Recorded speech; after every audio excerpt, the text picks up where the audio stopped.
Right, chap. So how did you find your first experience of flying in the Shark? Yeah, it's compared to the C-42, there's an awful lot going on. Yeah, without a doubt. It takes a long time to slow down, doesn't it? Yeah, it does. And yeah. not very long to speed up. No, not at all. Yeah, I mean, I think flaps is going to be an interesting one, because if somebody's a bit ham-fisted with the stick, then you're rapidly going to be busting through flap limit and speeds. And getting the gear down. I found that 10, I think 10 knots is huge, but in that, no, it's not. You've only got to sneeze. A few degrees, isn't it? Yeah, it is. Yeah, very impressive bit of kit. But, yeah, and it's interesting how the controls get that much heavier. I suppose it's logical when it goes faster. I found it was almost wallowing when we were on approach. But I suppose if you think about it, they're fairly small ailerons at the end of the wing, and we're a lot slower. So it's sort of waffling around. But yeah, look out the window, fly the picture, works. Yeah. How different do you find it to the other aircraft that you fly and you teach in? I'll answer this one because you have got plenty of faster aircraft experience. So for me, that was my first go in something with that kind of performance. And it's just an absolute, for me, it's a step change, completely. C-42, you point it where you want to go, and there's not a lot of thought to it. Once you can fly, that strikes me much more as a management of the aircraft and the systems compared to the C-42. Yeah, I found that as well. I mean, I'm not sure what I think of the EFIS system, to be honest, because I'm used to looking at clockwork dials generally, and that works much better for me. Yeah, I have to say that is nice and simple. I think the capability for expansion, you can see how if you're flying around the world, that is incredibly capable. And I'm sure once you're used to it, and that's the thing, I've not really flown an EFIS equipped aircraft before. So I look at that and I'm going, okay, part of it is not knowing where to put your eyes. Yeah. So I'm sure you're the same. In the C-42, you've got a look out and scan, and you're naturally looking all the time. I spent part of my flight instead of looking out the window going, airspeed, engines down there. So, yeah, I know what you mean. In transition terms, I think steam-driven gauges would have been dead quick, dead easy, because it's familiar.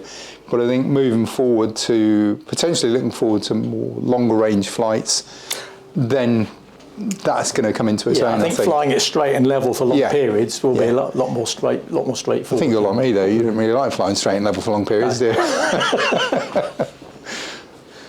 What do you think the biggest differences are that you've noticed? Maybe Gary yourself not flying as many higher speed aircraft between the Shark and the C-42s.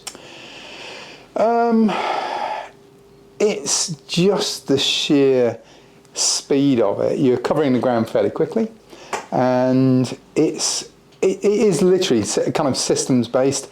Honestly, the C-42, I know students occasionally make it look a little bit tricky, but it's a very simple machine to fly, isn't it? You don't really have to think about it a lot, and there isn't much to manage in there.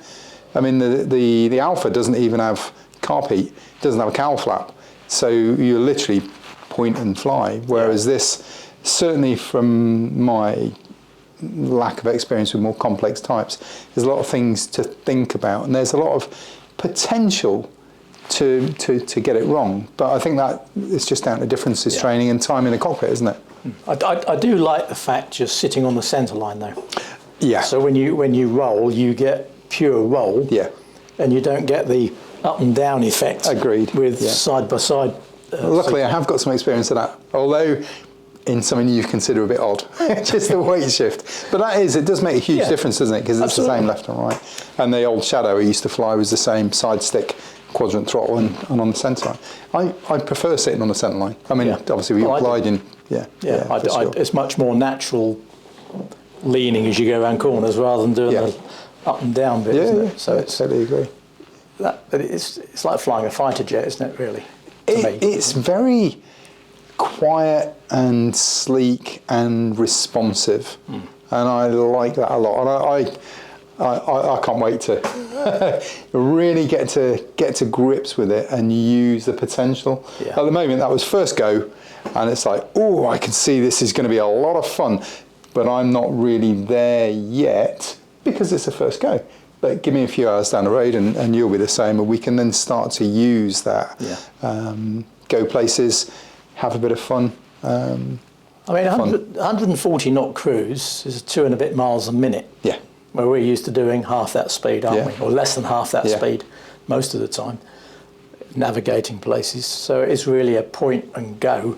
I think what we can do is actually go further for more varied sandwiches.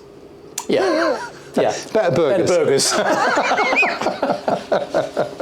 Brings on lovely to the final question there, Gary, you touched on for both of you. How excited are you both to get the real shark in that's coming here very soon? I moderately. I'm trying desperately to be cool about this. Failing. I am tickled pink. I started off 21 years ago on weight shift microlights. My first personal aircraft did about 37 knots in a straight line. This thing I can sit at 150 knots, so it's a step change. It's a game changer for us as Anglia Light Sport Aviation. Absolute game changer, and I think for anybody who's going to come flying with us, that's going to put a huge grin on their face. You know, to be able to just get up there and really cover some ground, and it does feel a bit like a mini fighter. Really, you know, once we can get them loose on the controls, once we've got a bit more time on the aircraft, then I think it's going to be great for us, and it's going to be great for anybody who comes flying with us, because it really is a complete different ball game to the C-42, the aircraft that we normally fly, isn't it? And I'm just lucky to be here. Yeah, me too. I'll take that as feel very privileged to be allowed to fly something like that. Yes, absolutely super. Cutting edge technology. Yeah, and we're essentially the first people in the country to get access to one of these things. Can't wait. Yeah, really bring on the new aircraft, bring on the differences training, and then let's crack on with the season and get people flying.